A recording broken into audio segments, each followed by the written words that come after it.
We're talking about Thursday, and here we are as the Bi-Conics Review of Honor. Thank you for joining us this evening as we go through this week's Ring of Honor episode 59 on Honor Club. And I am joined, as always, by El Jefe Mikey, by Jesse from the Enchanted Forest, and by Andrew from his nebulous Zordon tube-esque somewhere.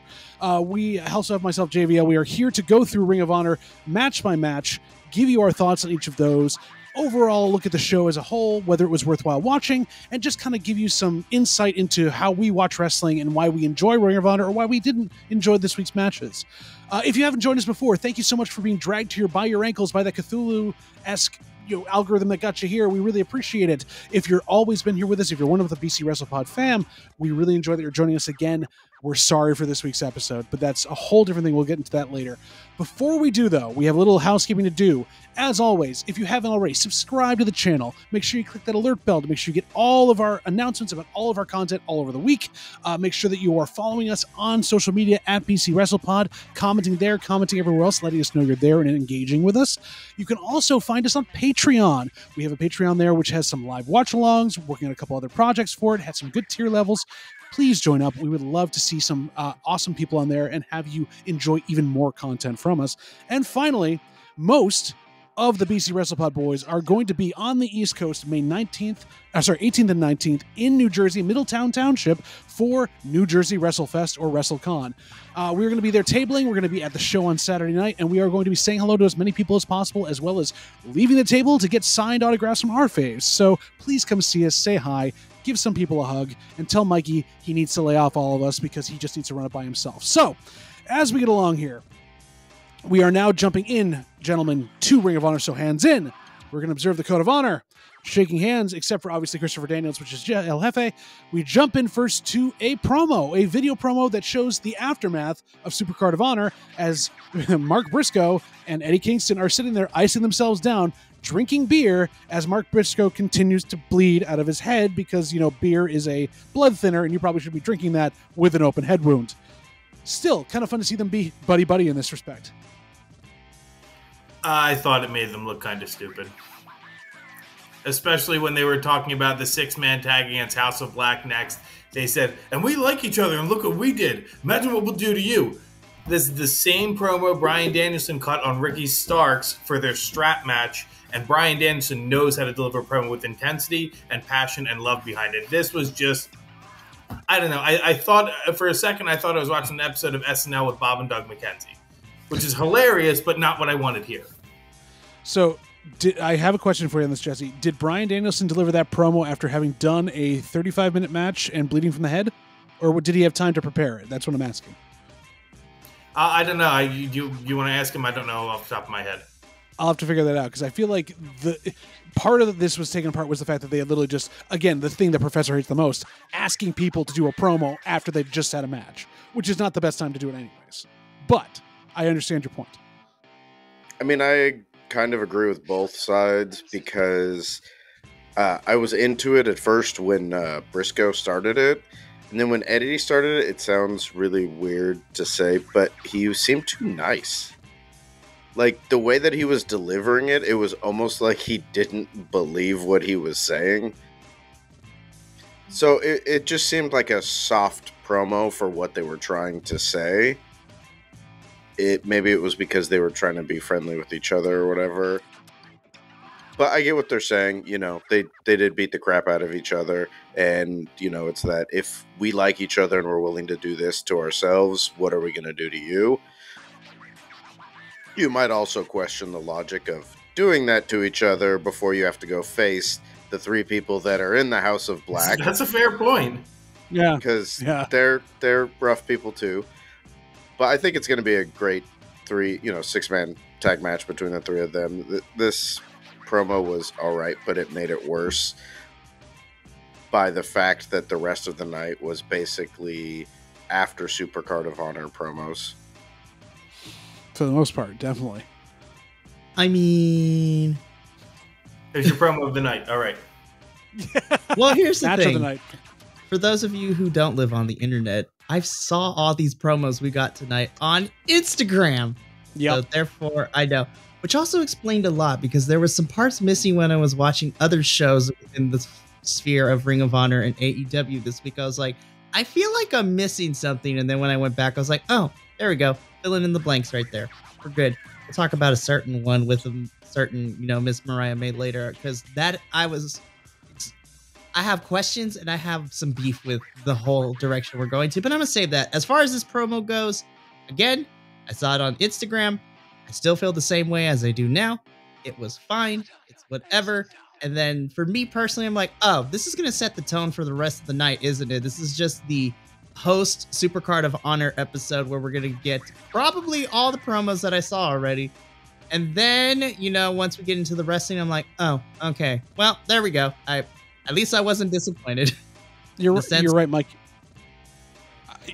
You're right in the fact that it sparked in me going, yeah, this was entirely like Troy McClure walks out and just goes, hi, I'm Troy McClure. You remember me from such other ROH pay-per-views as Death Before Dishonor and this. We're just going to talk about everything that happened over the last 30 years of The Simpsons. I mean, Ring of Honor. Yep. Clip show. We got a clip show. We're going to have a clip? Yep, we got a clip. This literally was the clip show, and listen, me and Andrew have PTSD from when we got a whole month of that from another company, and we pulled our, metaphorical hair out of our heads because it was not great. I mean, that's a tough thing to do anyways, in general, for at least most of us, to pull it all the way out. You're the only one qualified here to do that. I don't know if I'm qualified. I just have more of an access to it. I mean, let's keep doing it that way. However, wait a second. Oh my God, is that Jesus. half a private party? Yes. Oh my God, is that Isaiah private? We had Isaiah Cassidy and Quen. He's no longer Mark Quen. He's Quen. It's just Quen, which is stupid. Although, in the graphic, when they put it up, it was his full name. Yeah, it was still Mark Quen on the graphic. Yeah. But no, he's referred to as Quen, which is fine if he wants to be that way, but it's very WWE. Taking on Action Andretti, who Darius Martin walks out and then leaves. It's like, wait, that his brother's going to be out. Like, why wasn't this a tag match? They're better tag teams. I mean, yes, you want to showcase Action Andretti and show what he can do because he is a singles competitor as well. But did it need to be private party then? It started off and set the tone of this is a bizarre evening of Ring of Honor that is not going to make much sense. But what did you all think of this kind of high flyer match without being a luchador match? I will say, caveat, I really didn't like this match at first, but it did grow on me towards the end. Like a fungus. However, it to me felt like... What's that? Like Nothing. A fungus Continue. or a rash. Yeah. This is the athlete's foot match. So it felt like an AEW extension. That's all it felt like, because they did nothing but talk about the six-man tag belts. And as somebody who doesn't regularly watch AEW, it was like, why is this on Ring of Honor?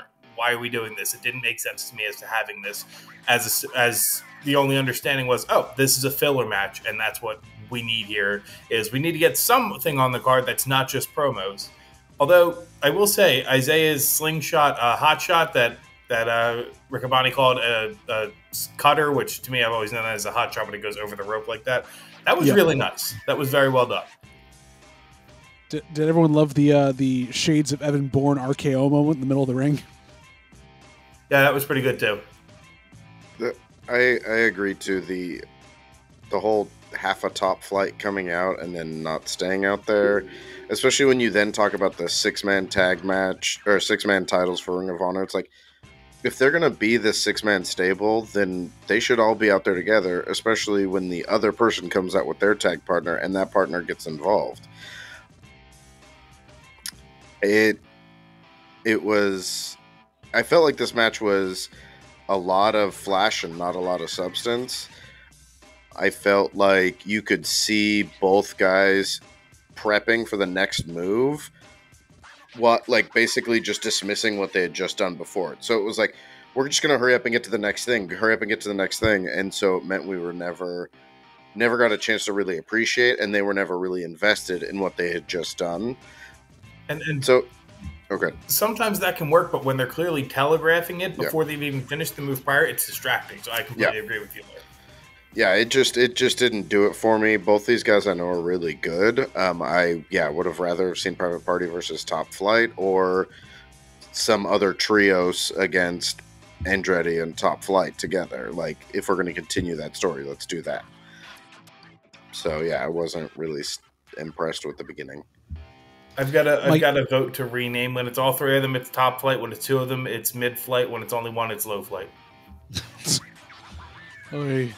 Mikey, I thought of you on that giant scream after the corner slap. Like, just of course he gets it in there at some point. I wish it was when he was getting thrown around, because that's more entertaining. I have missed the Isaiah Cassidy scream. I truly have. I love Private Party. I feel that they're very underutilized in this realm of the multiverse that we have.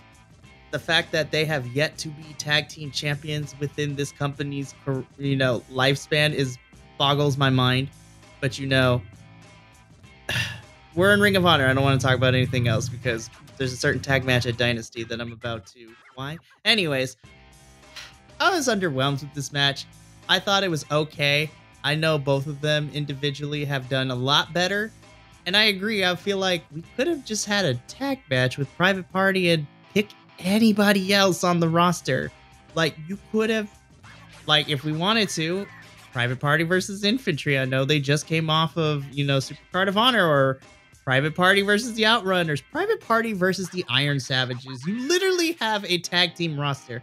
What happened? Well, no one was available? You had another tag team wrestler wrestling as a singles competitor as well. You could have had a tag team match there. I know. Let alone you had 2 tag matches on the night, and the team that lost in Private Party could have taken on the Righteous, who could have beaten them, which would have been wonderful. Yeah. Mm-hmm. And this whole night felt like it was all right, we've had some people who wrestled a lot for Supercard of Honor, so who's here and not doing anything on AEW? Just go out there and wrestle. That's what we just need things in between our promos that we already shot from Supercard of Honor. Rude. Filler. They made this feel like the C show. Yeah. And as we get on in the night, it will take on the nomenclature in my head every time I watch the match tonight. It was Squatchamania. It was Squatch after Squatch, because from here on in, not much really happened. We had the Undisputed Kingdom do their promo, which again was released online earlier.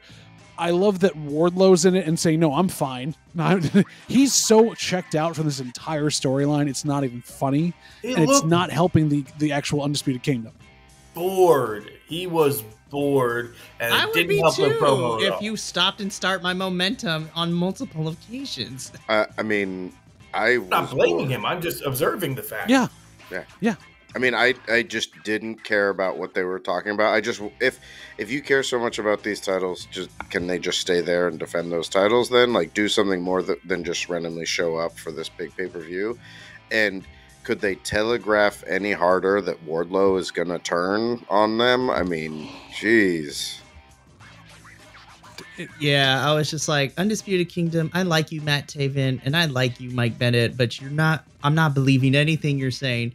And the only best part of this is when we get to the second half of this with the Infantry, where we get a replay of my most favorite word right now, when Wardlow being called the Vanilla Gorilla. The giant Vanilla Gorilla. I wrote that down. Yeah. That was the best line in their promo. Best line of the whole entire night. Now, this is the 3rd time I've seen this promo, too, because it wasn't just online. They actually played it on Dynamite as well. The Infantry had their responsibility there. So about that. So we saw them say they're still stepping up. They still got their time. Everything's going to be all right. Trying to keep it. The only good part was Vanilla Gorilla. Meanwhile, Trish Adora, who's being wasted, is sitting back there going, "Yeah, all right, I'm here. Yep." So did she do something to not let her be wrestling on Ring of Honor right now? Because I was like, where has Trish been? Japan.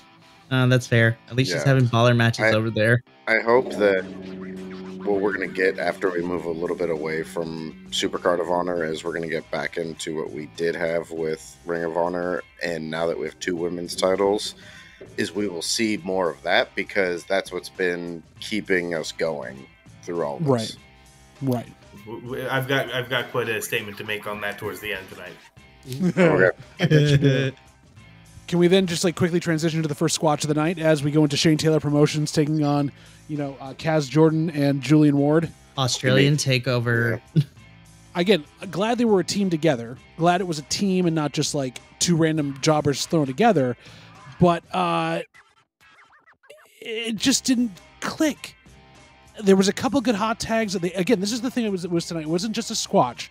There was offense back and forth. It was made to seem like this was going to be competitive because we don't have any matches on the card of actual named folks. This is like the NPC rise up and try to take things down tonight. And Shane Taylor Productions kind of had them in their back pocket the entire time. Lee Moriarty was working fast around them, and Shane was just basically clocking everybody. It was a standard match. The only two notes that I wrote that I enjoyed was there was a really nice heel move not playing to the crowd when Shane Taylor denied the next chop on the chest. That was a nice heel move. And then I thought Kaz really sold Shane's his right hand really well because the dude just crumpled, and that was a great way to sell that. But aside from that, it didn't really need to be here. Yeah. The best part for me was how Lee Moriarty kind of sold the end of him just taking out one side and then just sitting up in their corner, the opposite corner, and was just like, whatever, he's going to handle it. Just sitting there up on the stoop, just, Yep. Other than that, I mean, that tells you what my favorite part was, one of the wrestlers sitting in the corner. Setting the bar so high tonight. I mean, it's been a great week for Shane Taylor Promotions. They've been featured more than they have in the last year. Well, I don't know what happened, but, at least Lee Moriarty's about to get a really good match on this upcoming Saturday because it's him versus Shibata. I'm like, gimme. But I don't know. Shibata might be completely off his game now because, the whole thing that happened on Dynamite. Go back and watch that. Oh, my God. Don't remind me. Can we have Lee Moriarty please go after the peer title and hold that? Come on. Josh Woods can fight it out. Seriously, because that or the TV title, because he and Kyle Fletcher couldn't have a bad match if they tried. But yeah, this match was okay. It's been a good week for Shane Taylor Promotions. I'll just leave it at that. Very much so, because we move on to my promo of the night now. Yeah, I saw this online, and yet I still love it. Billy Starks with her actual mother and stepfather. Mom is reading her the riot act, saying she cussed and she's doing all these bad things, and Billy trying to respond in the best way possible. What do you effing mean? This is honor, nothing else. And now, as the lines go, Athena is now her mom. It's going to be there. She's second place. Yay, Billy, you're second place. And, that's what it's all. Then her dad was all about it. So I love that her dad was like, yeah, totally. No, wrong. You're wrong. No, you're wrong. Shouldn't have done that. This was just great. This was wonderful comedy and fun and in the best possible way. I don't even know if we need to talk about this further. You captured it. I think we all loved it, considering that we all sent it to each other throughout the week when we saw it, which is hilarious. Yeah, I love this. So good. Seconded. Perfect. Well, then, yeah, second. Yeah, awesome. Well, we're going to move on to my match of the night. This was my match of the night. This one, yes. Nyla Rose versus Kat Von Hees. Yes. Monster on monster. As much as it was a squatch, Nyla was having fun and had to work against someone in her own weight class, which was huge. And they gave Kat a lot more offense. Her weight class, which is huge. Yeah, come on, man. Phrasing. Either way, these two wrestlers completely tore the ring apart and had a really fun squash match in a lot of ways. Like when I said this was competitive, this was more competitive than the other squashes that were on there, hence why it was the most match that was going to be there for it. And that frog splash she did off the top was just picture perfect. I couldn't ask for anything more. Get Kat Von Hees on the roster. Let's have the best meaty monster attack thing happening in ROH, and let's just put it there. Give me a triple threat with those two and Rachel Ellering when she's healed. Oh yeah, wholeheartedly. I would absolutely love that. I really like seeing Nyla Rose having to wrestle a different style than I've seen in the past. So that was refreshing for me. Yeah, it was fun to see Nyla wrestle someone who's her size. And I agree that my other note for this was, damn, that frog splash for the win. Whew. This was a fun match. I did want to ask at the end, though, did you catch what she was saying when she was standing up on the crowd, yelling out to the crowd in the back? So I heard her say something like, which one of you said that, or something like that. Yeah, and there was the reason. I watched the captions back in the last part there. So they had to obviously wipe it out, but someone was yelling something anti-trans and very bad. And she was about to jump the barricade. She's calling him out on it. She's like, I'm going to come out there and get you. Stop that. Don't ever say that again. And I'm like, yes, stand up for that. Call those people out. Oh, That is a terrible, terrible thing in that respect to say that about those two wonderful women that kicked ass in that ring. So Yeah, that's something that it's sad that knowing what can be found in wrestling crowds sometimes with some of the people that call themselves fans. It's sad that I think about that when Nyla Rose comes out, because knowing, and there's several, trans wrestlers that I hate that I have that thought come into my mind, because the fact that there are people out there like that. Well, unfortunately, I mean, me and Andrew, remember we talked about this a couple months ago. Remember what happened with Giselle Shaw when she was at a wrestling convention and another wrestler made their public comments and went online to say about it? It's ridiculous. And my heart goes out to Nyla and Giselle and all the other wrestlers that don't fit the typical category of what people call women's wrestling, which is stupid. We're 2024, y'all. Come on now. Not even just that. This goes to all the other wrestlers that are either out or closeted gay, that are of a different size. Fat shaming is also out there for that whole thing, and it's amazingly bad. And this was just, I felt heartened watching Nyla stand up to someone and really like call them out, as much as I felt horrible that she had to do it. Yeah. And the fact that like this is ROH, like I don't want to say like on AEW TV it's more prevalent and like I expect it there, but kind of because the product's on TV, you get a wider swath of people, whereas people at the ROH tapings are usually the hardcore ones that want to be there and watch wrestling. But when you've got that in an ROH crowd, it's even worse, and it makes me just sad for the entire business, because our community's being put down, and that's not right. Yeah, and I mean the nice thing, the best thing of this is the fact that it seems like on the other side, there's so much support, behind the scenes, their fellow wrestlers, the people that are putting on the shows, the people in charge, most of the other fans. And like you said, it's getting away from how many years of wrestling was making a joke or villainizing the people who were not basically the picture of when you pictured a traditional American. And whether it's ethnicity, sexuality, size, any of that kind of stuff, it was so used as like a prop for certain things that it's sad that there's still so many people that hold on to that and bring it into the wrestling arena. Give me more of this match, not more of the crowd reaction there, and give me less of Lee Johnson not finding his cue card. Because I know this was after his match. I know he just done it, but you can see him searching for where the card is and like behind Lexi, and it's like, okay, dude, we joke about this, but like even when you're tired, you can't like take a moment to compose yourself and seem like you're actually present. Like it's not even that you need to be good. Like you just don't seem there. I don't know what this is. I don't strongly disagree with you, but what I will say about this promo is probably the nicest thing I've ever said about Lee Johnson. He was surprisingly adequate. It was the first promo where I was like, I don't want to listen to this, get it away. Like, because it was earnest, and it while it was clearly written for him, it felt like he actually kind of meant what he was saying, and he didn't drop the forced shoddy show line in there, which I appreciated. So I think the earnestness got me, and again, surprisingly adequate. I'm not going to say good. I'm not going to say great. I'm not even going to say passable. I'm saying adequate. I don't know. I agree with that. I felt like not only was his problem not finding the cue card, but it was made more obvious by the fact that it's almost like he didn't believe what he was saying. Like I felt like we were watching, at best, when you watch combative sports and the coach is telling their fighter who just lost, like, raise your hand, like you're still the winner, you're still the winner. And he was saying these things and it just didn't come across as authentic. And I feel like this promo, like even what was written, even if he believed it, was not the right approach following that match to help move him forward. There was some really great moments in that match, and he had a solid match with Kyle Fletcher.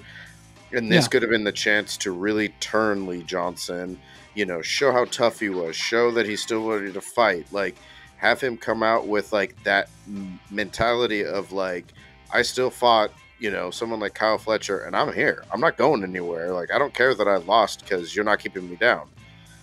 be angry about the fact you lost too. Like, you be angry at yourself, like all of us do. Yeah. We get mad at ourselves, but then talk yourself out of it. Do something with it. Yeah, it just didn't do anything more for me for Lee Johnson. So I am going to agree with Jesse on this one. Okay, so we're split down the middle. Well, the thing is too is that me and Jesse kind of talked about this as soon as this became available on the internet. And so me and Jesse had a conversation about it. Did I think this was the most excellent promo? Absolutely not. There was a lot of room for improvement. And I do agree slightly, Andrew, that I wish Lee believed the things he was saying. However, even amongst the not so great of this promo, I just hope that whether it's booking, whether it's Lee himself, whoever is watching this, I hope that there is a possibility if you want to make him an underdog, character, there's a way to do it, but we got to work on his promo skills. But again, I don't think this was necessarily bad. And that might be my bias because I know that his promo skills aren't bad and his character is nothing, but the fact that he was involved with probably one of my top 2 matches of Supercard of Honor gives me a little bit, all right, well, I'm going to let you pass this time because I wasn't expecting that match to entertain me as much as it did because I was super let down by the rest of what we got that evening outside of our Stardom 6-woman tag. I'm just putting it out there, but Understandable, yeah. Mhm. The problem for me also was the fact that it was overshadowed by the next promo. This is my promo Kyle of the Fletcher night. made it look effortless, and he was humble toward Lee Johnson in a lot of ways, which he doesn't do. He was choked up about winning and actually pulling it out. He seemed genuinely like happy to have done that and to get past his visa issues and all this stuff and really just upset about that. That's the level you could get from Lee Johnson if he just was like mad at himself or anything else. And the problem is that when you put these back to back, it even makes his other promo look worse. Yeah. And I think that's where my bias came from watching, is that it was taken down because your opponent did so much better selling the match. Yeah. I really like this promo. I like the fact that he even called out the hush-hush visa issues that they were avoiding saying for so long. He just came out and said it, which I really appreciated. Don't try and treat me like I'm stupid. Just tell me what's going on. Yeah, and the fact that they talked about it in this promo and then later on leading up to his match, it gives me hope, both that it seems like those issues may have been resolved, and the fact that they talked about it so adamantly that we're going to continue what he had started before these visa issues. Exactly. Which gives me hope because we'll see another title on Ring of Honor, and hopefully that will keep him away from the Don Callis family. So, win-win. I mean, that is absolutely fair. This was my favorite promo of the whole entire evening, only because there was, again, you talk about being earnest. Kyle Fletcher just told us like what he's been dealing with for the last couple months and what's been on his mind and heart. And, kind of firing back at some of the critics saying that, oh, he just didn't show up. It was like, no, I wanted to show up, but I was stuck in Australia in my hotel room for 2 weeks, just staring at this title the whole entire time. And I was just like, you go, Kyle Fletcher. I'm like, I'm wondering if firing back at critics in such a very fun manner during promos runs in, the United Empire in general. Yeah. Because I was just like, I mean, you have your stablemate who did the same thing. And I'm just like, we'll have an offline conversation. Because I was like, what do you mean that they can't deliver promos? What? Anyways. I cannot wait for Mark Davis to come back because I want God, United I'm so excited. Empire, and they will just run AEW and Ring of Honor in any way that they want because they are so good. I will melt in my chair. I'm like, oh gosh, yes. They're going to push through the Bucks, and they're going to go right straight for Okada at that point after they get done with the Don Callis. Heck They're going yes. for those guys. It's going to be great. So then I thought the Mama's Boys were coming out. I thought it was going to be Garrison and Carter. I thought, this will be great. We'll have another tag match. It'll be awesome. No. Well, Carter appears, and, they're putting him up there, and commentary's trying to get him over. I'm like, okay. Well, I've been liking your stuff for a little while here. I know I'm one of the few, but let's see how you do in the ring. And you're up against, Christopher Daniels. Okay, we're having an HR violation match. This will be fun. Okay. And then Carter, wasn't bad. This was their only match. He did well enough to carry Daniels through a couple of big spots. Daniels has lost a step, but he seemed to be doing pretty well against him. And, they let Christopher Daniels get a win. What is this? I was pleasantly surprised at how well they work together. And we all know, disclaimer, I'm not a huge Cole Carter fan. I thought he should have won here. I didn't see a reason to have him lose. Yeah. My first note was, why is this match? Like, what is happening? Why here? is this? Why was there no Griff Garrison out there with him, even if he was wrestling in a singles match? Why was Maria? And why was Maria not out there? And they tried to at least talk away why Maria wasn't there. They're like, oh, she's off working with contracts and trying to deal with that kind of stuff. But then why was his partner not out there? And it was a solid enough match, dealing with, you had someone who had a bunch of experience in Christopher Daniels, and you have someone who has a bunch of physical capabilities in Cole Carter. So at least they came together to make a decent match.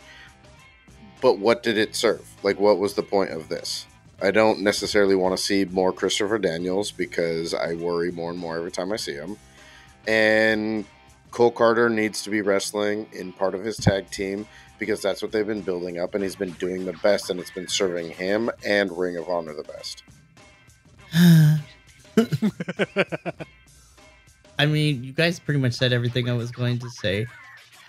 I know Cole Carter is not everyone's cup of tea, but it makes no sense ring psychology wise, storytelling wise, just general wrestling wise, of why you don't have your up and coming talent in Cole Carter win against Christopher Daniels, who has lost a step, who is now in a more backstage role, but still will wrestle from time to time.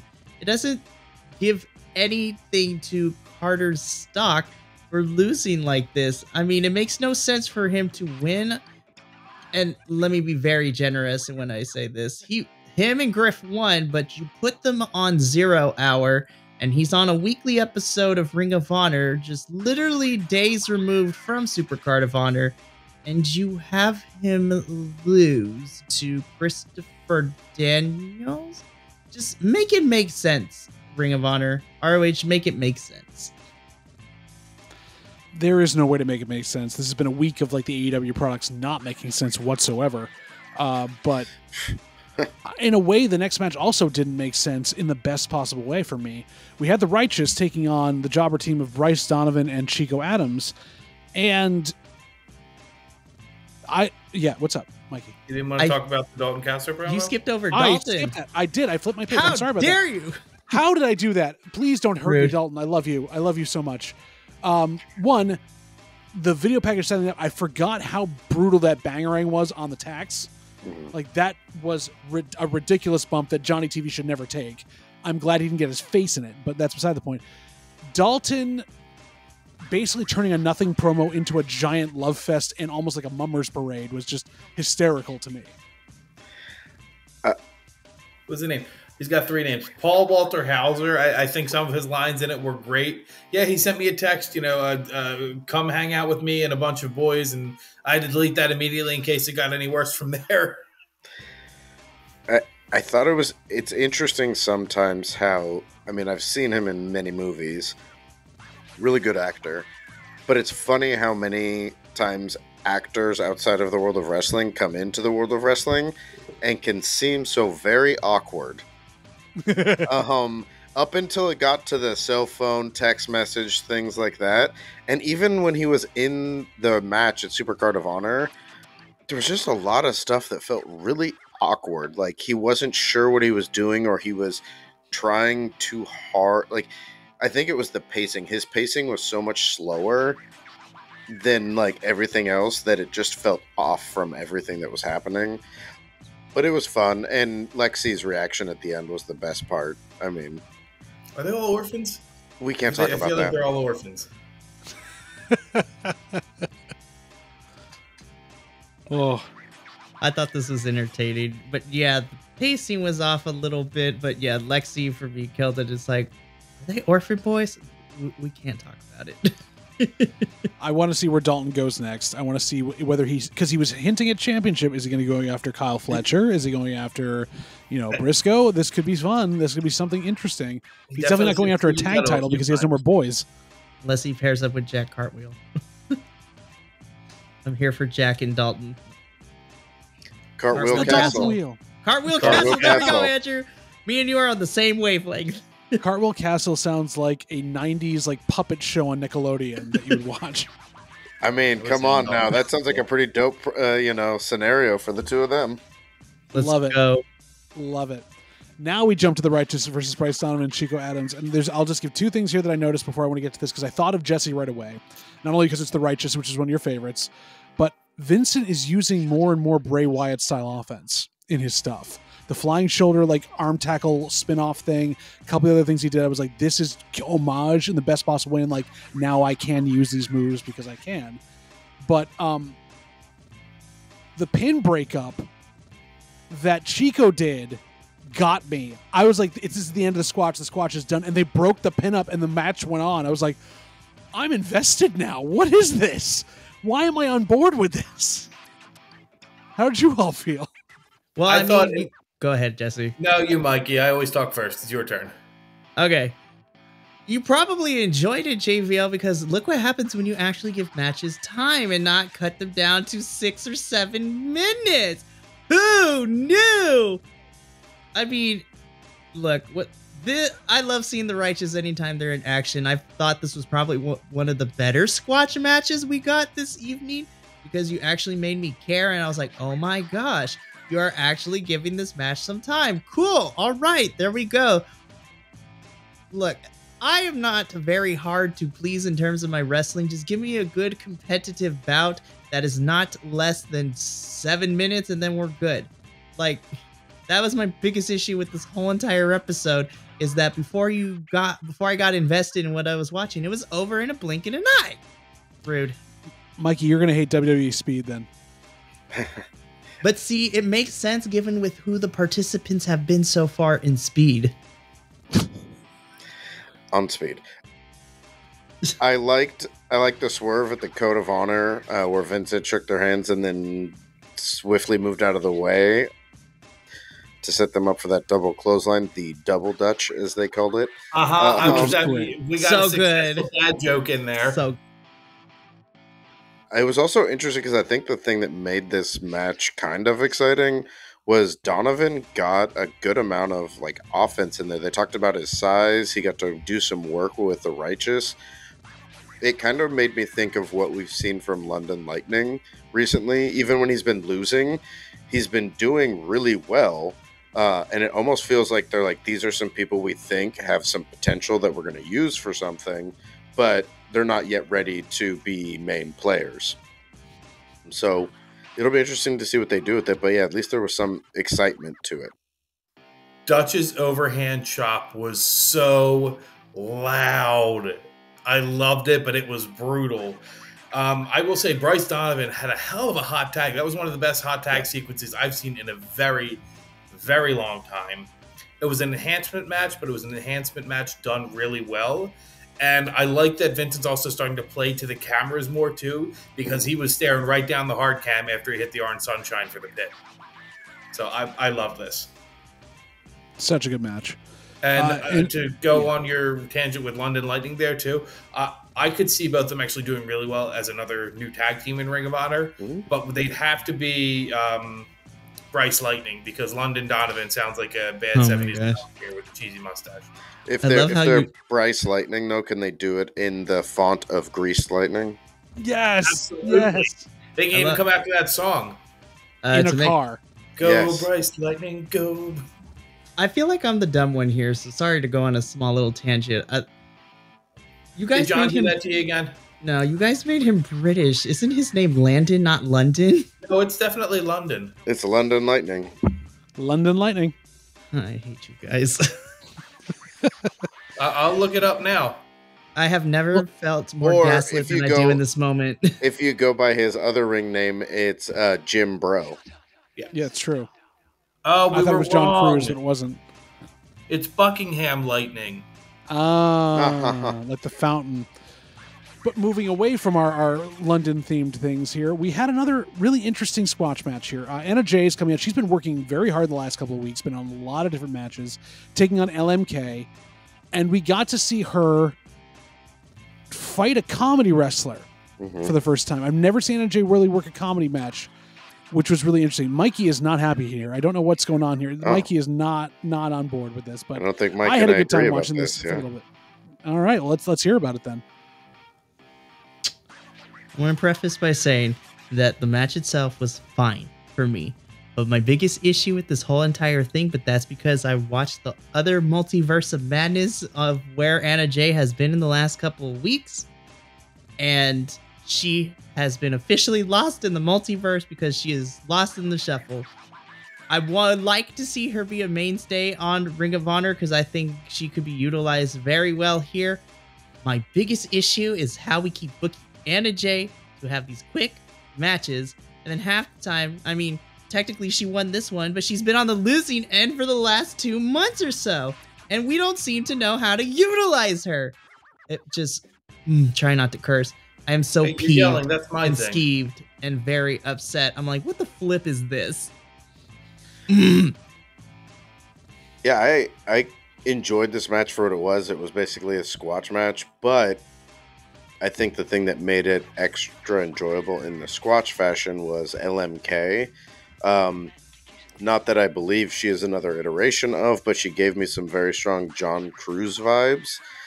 Yeah. You know? Yeah. And so I think that helped give some interesting in the very brief amount of time that they got, because this match felt like it was one of the shorter matches. But at the same time, it also was a chance for Anna Jay to look really strong. And I love the way that she sets up, she uses the blockbuster to set up the gory bomb.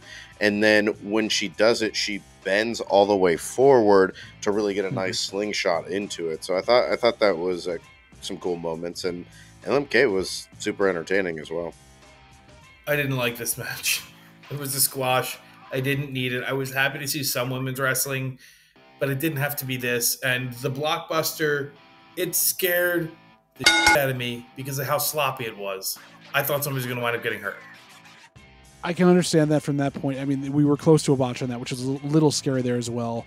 To your point there, Andrew, if this is the female John Cruz that we're going to be using in AEW, do we need to now have a luchador alter ego called Arachnia to go with Serpentico? Yes, like, is this what that'd be amazing. Yeah. A new member of SAP. Or should just John Cruz play her and everything anyways? So we go backstage to another... She'll wear a mask. Big night, Kelly. Oh, Jesus. We go backstage to an internet promo that we saw earlier in the week. Mariah May and Mina Shirakawa backstage together, awkwardly talking about what are you doing here and oh, Tony and all these, but then drinking champagne together and making out more than Tony makes out. I don't know what they're doing with this entire storyline other than anything else. Kind of drinking champagne. Yeah. I love the fact that she would... Well, it was all foam. Yeah, I know. And then she dropped the bottle. Yep. This is I didn't know like, what in to the think ring, about this promo. I didn't know if it was good or bizarre or unique. I liked it for all the wrong reasons, so I don't want to talk about this on this show. But yeah.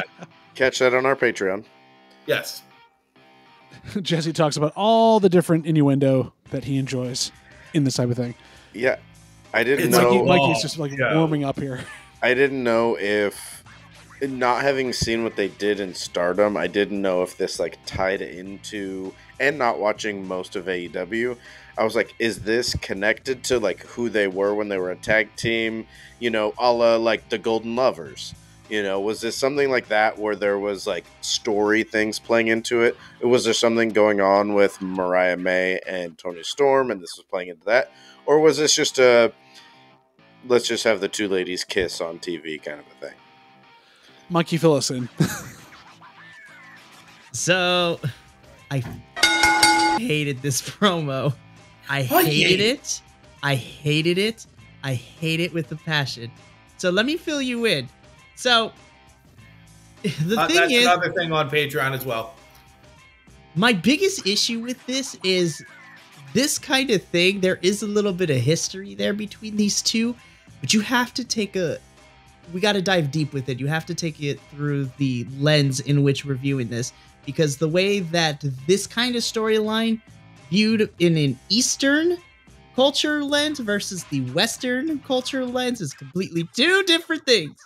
Because you brought up the Golden Lover, so it was kind of giving shades to that, but the Joshi wrestling doesn't focus on that. It's like, oh, it's weird, but you know, it's kind of cute, it's kind of innocent. It plays off of like the comedy bit of like prim and proper girls, and especially a lot of Joshi wrestlers, their personas and characters are very idol-esque. So that's a whole different conversation of idol culture, because that is some weird things, it's nuts and whatnot.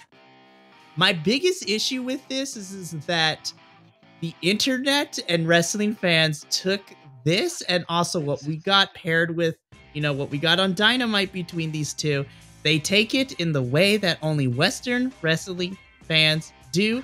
And they proved me right, unfortunately, because it's like, two girls kiss. I'm like, I knew this was going to happen.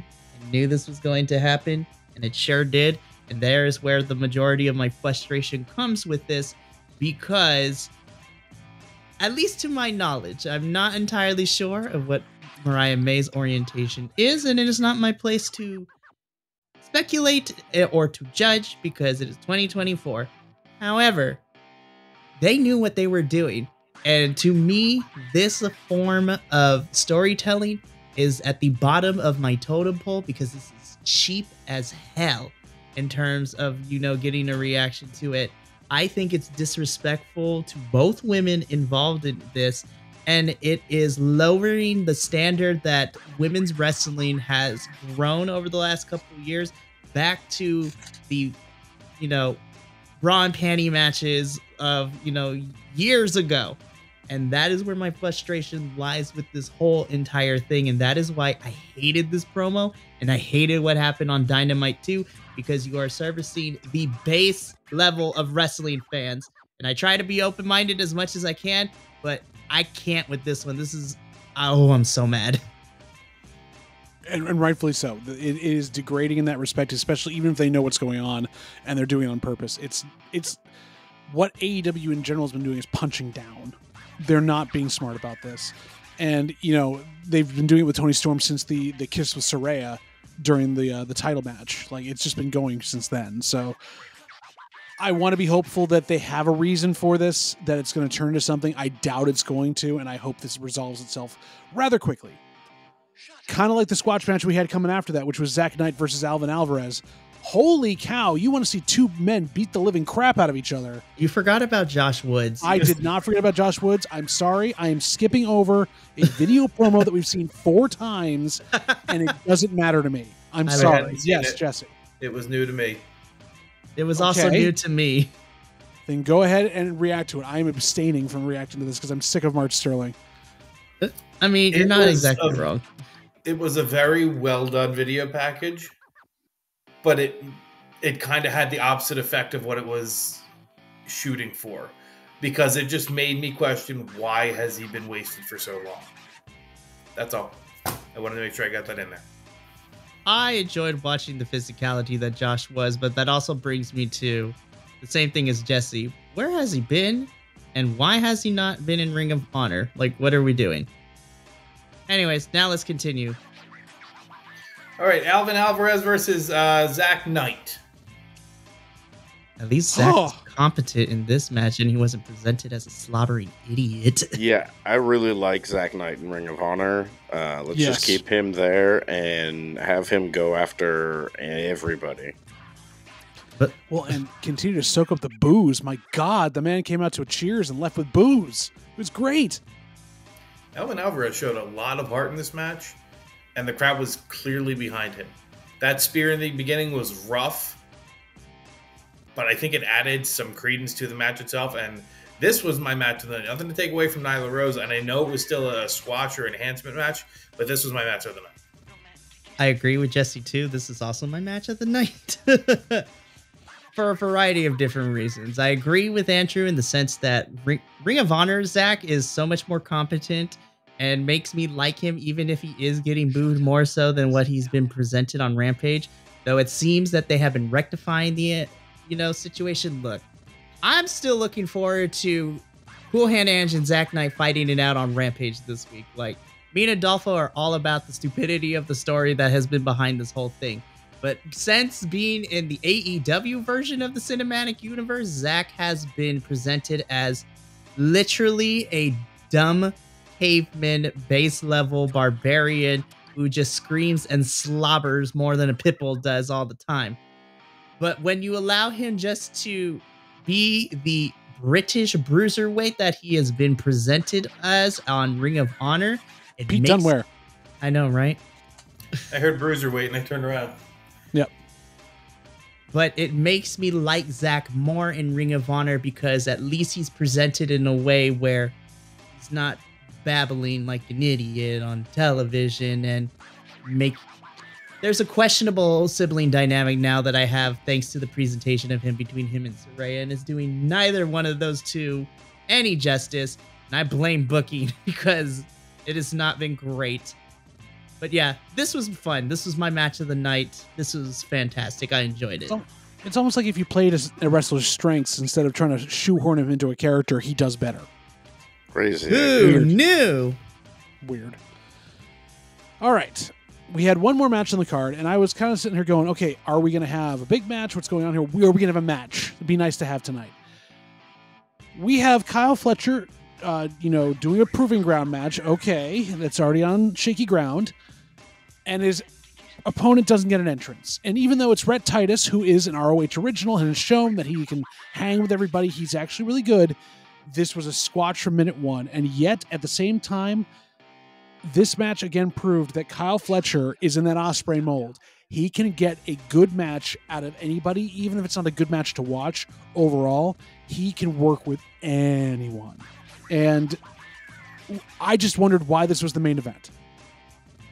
Why did this need to be at the end? Because Kyle Fletcher has a title. Yes, no, but it's a squash. That's literally the whole reason. It's a title match, so out of everything that was on the card, that's the only thing they had to put at the end. I mean, realistically.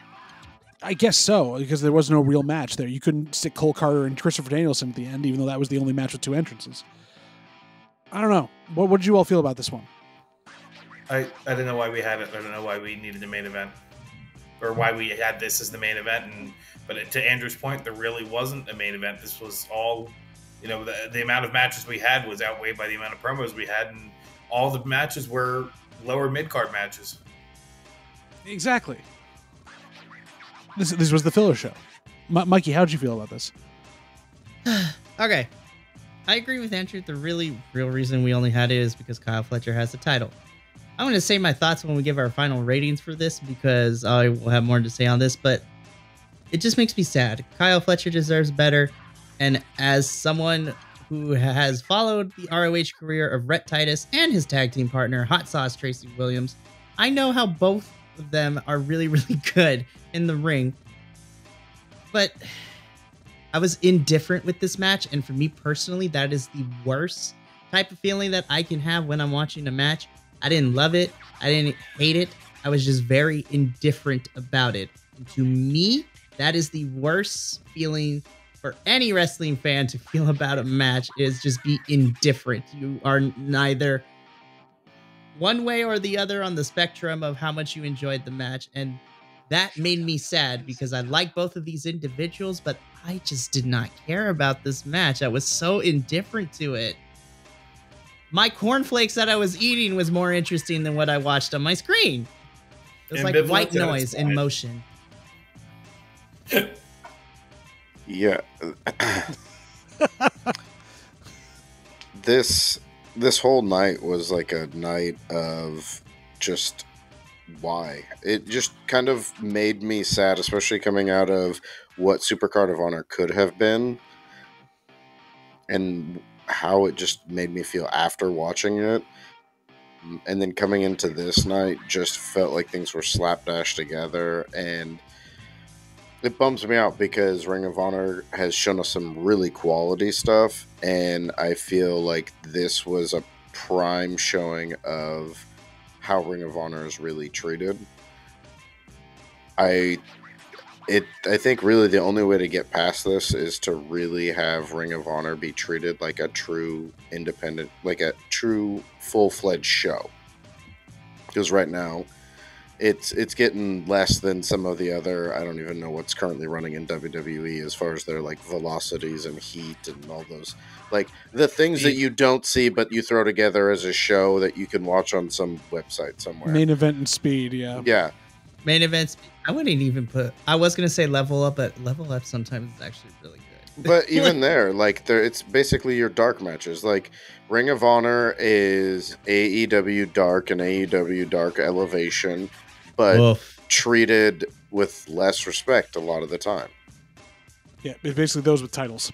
But yeah, we come to the end of kind of a meh, as Andrew had put it earlier on, for this type of thing. I'd love to get each of your empanada rating on it and a short little kind of summary of what you felt. But we'll start with Mikey. We'll go to Jesse. We'll go to Andrew. And we'll take it on home. So, Mikey, empanada rating and your rant if you'd like. Okay, I promise to keep this short. I give this a 4 out of 10 empanadas for me this week. My biggest critique of this was I already said it during our breakdown of the Mariah May backstage segment and the mistreatment of women. And I feel like we took like a couple steps back in progress. In the grand scheme of things, I'll get over it. But in the moment, I feel very upset about it. And also too, I don't like tropes poking fun at like using the idea of queerness as a punching bag and as a story trope. It's lazy writing to me, and that's where my mindset is from. And just overall, like, it was Squatchamania, as we've been saying this whole entire episode. It was very disappointing Ring of Honor episode. And I know that I wasn't expecting anything too grand. We just came off of a pay-per-view a couple days ago. But you could have had at least some marquee matches with some other talent.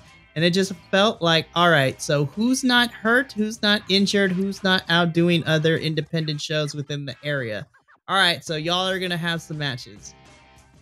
I am hoping that next week we can put all this Supercard of Honor chapter behind us and we can start getting back to what we enjoy about Ring of Honor.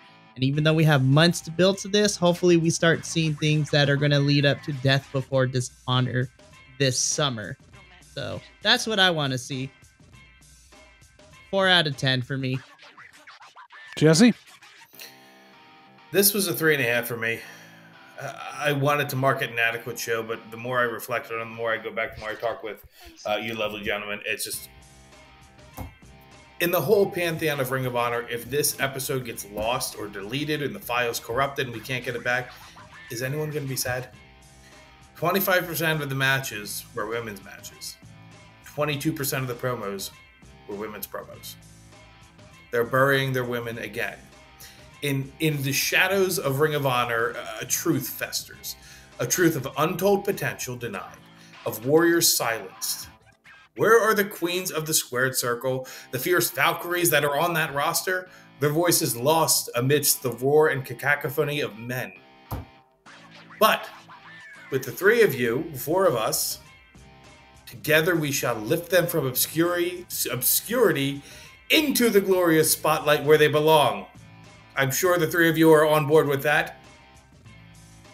Yes? Oh, yeah. Silence, Yeah. of course. Yes or no? Okay, so let us stand united, embracing diversity and inclusivity. For where there is darkness, there's also light. And with determination as our beacon, we shall illuminate the path to a brighter future of women's wrestling in Ring of Honor. Snaps. Hear, hear. Hear, hear. Snaps. Snaps. Snaps. So we have a 3 there from Jesse. Andrew, where are you sitting on this? So, like Jesse also, I had one ranking for it. I normally don't rank Squatch matches. I don't even, like, I just, my score is Squatch. Yeah. So I also don't include them in my calculations for figuring out the score. But there were so many in this and so much, like, most of the matches were Squatch matches. All of the promos were post, like literally right after mid-card of Honor. And I like that name. it did nothing to move us forward from that. It basically just added to stopping the momentum, whatever momentum we may have had coming out of that. So for this week, I had to include them, and they get zeros for me for Squatches. So I give it a 2.8. Yeah. Legitimate. It just, this really bummed me out for Ring of Honor. Look, there were winners during this episode of Ring of Honor, like who won the matches, but personally, I felt like I lost. Watching at the end of this episode, watching it, I'm like, personally, I lost. I felt for Caprice and Ian. They did their best with it. They couldn't do anything about it. I'm with you. So this has been sad for me this week. I gave AEW Dynamite a 3.5 last night. And my justification was the fact that it was a mediocre show that was brought down by the controversy that was going around on it. It didn't need to be there. This could have used controversy because this was interesting. This felt like a YouTuber went on vacation and had like a bunch of stuff left over that they just had chopped up and never used. And so I'm just going to put that out for the next couple of weeks as I'm not here. This was lazy.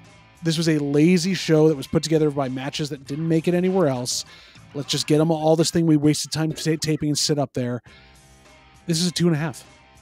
I did not need to watch this week. We could have made up all of these things of better stuff that would have went on, had a better review show, and it would have been better than the thing we watched. And I'm sad about that. I don't like it when ROH makes me sad. I don't know if you guys feel the same. I don't like it when this makes us sad. No, especially... Go ahead. I was just especially being, like, along with Mikey, reviewing Ring of Honor, TNA, and NXT. We review 3 of the shows that are the lower end shows, not necessarily of quality, but of production value that gets put into them.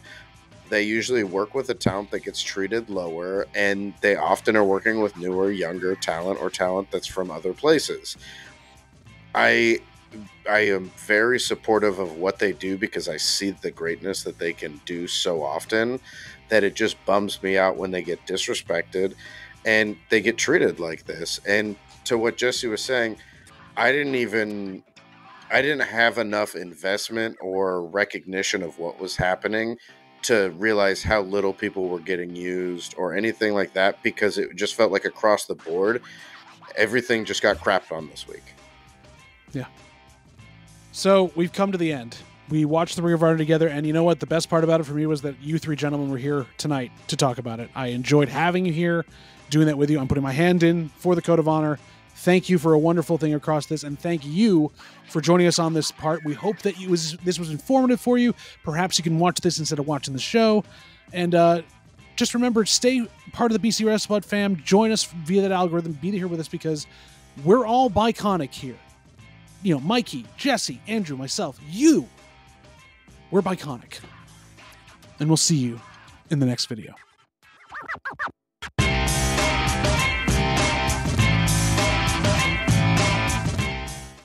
It's Thursday, and we all know what that means. Except it's Friday. So we're recording on Thursday. Goddamn. 3, 2, 1. Self-tape. Hi, Nope. John Van Luling. I am 6 foot tall, 250 pounds. And I'll be auditioning for the role of... Oh my gosh. Thank you so much for tuning in to another Vibe Tribe production. What's gonna happen next time? Well, you're gonna have to tune in to find out. But until then, remember, take care of yourself, love one another, and as always, make sure that you keep the good times rolling. Thank you for being here, and we'll see you next time.